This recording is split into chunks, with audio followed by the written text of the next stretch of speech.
The reason we named it the Cherokee Rose, my husband researched the history on it and everything, and it was between Buttermilk Junction and the Cherokee Rose, because the history of Rosharon goes back to when George Bingham had it, and his wife, her name was Sharon, and she was known for the Cherokee roses on their property and became known the Rose of Sharon. So therefore, and so we thought the Cherokee Rose is the original, or when people drove through here years ago, it was the only thing between Freeport and Houston, and the railroad track ran right out here.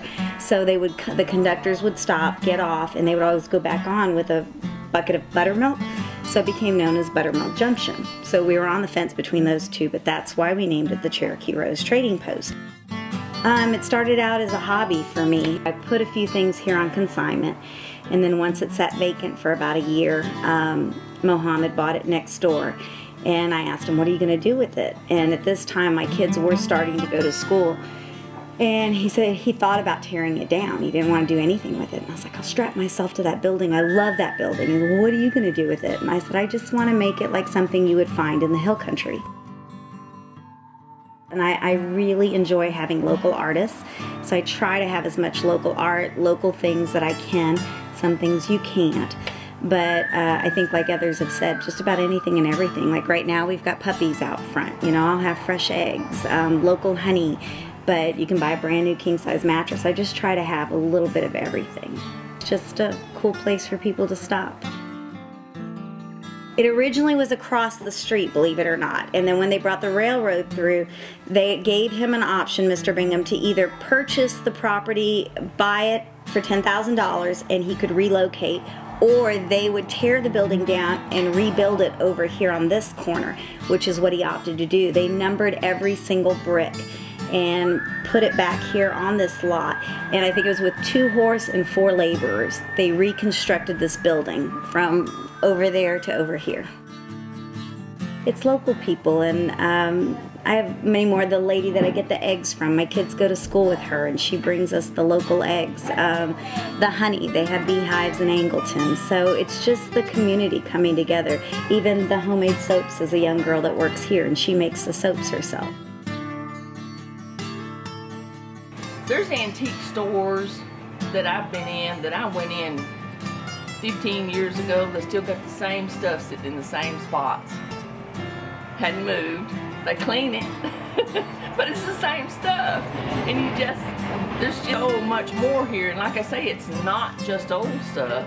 I mean, like the, you know, the windows and stuff over there, all that kind of Spanishy stuff that's kind of really popular now. She has it, and it just fits in with everything. You know, it's not where you walk into a, I don't even know what, and somebody's put something new in there, you know.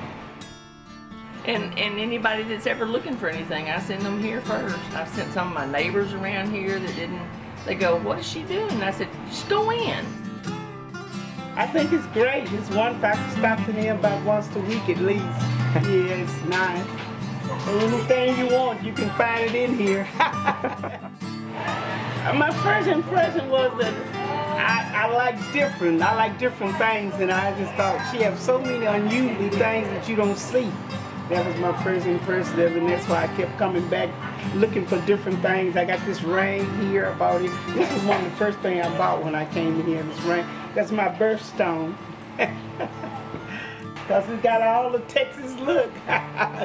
Yeah, they would think this is really Texas here.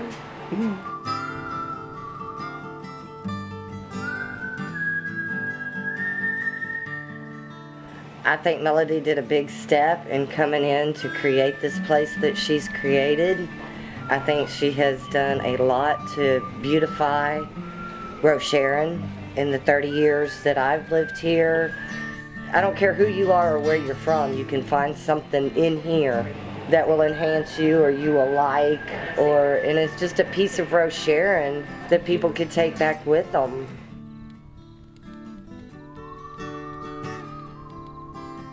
We're located in Rosharon at the four-way, the intersection of 521 and 1462 West. Right across from the Chevron. There's only one light in this town, and we're right at it, the old feed store. A little antique with a whole lot of unique.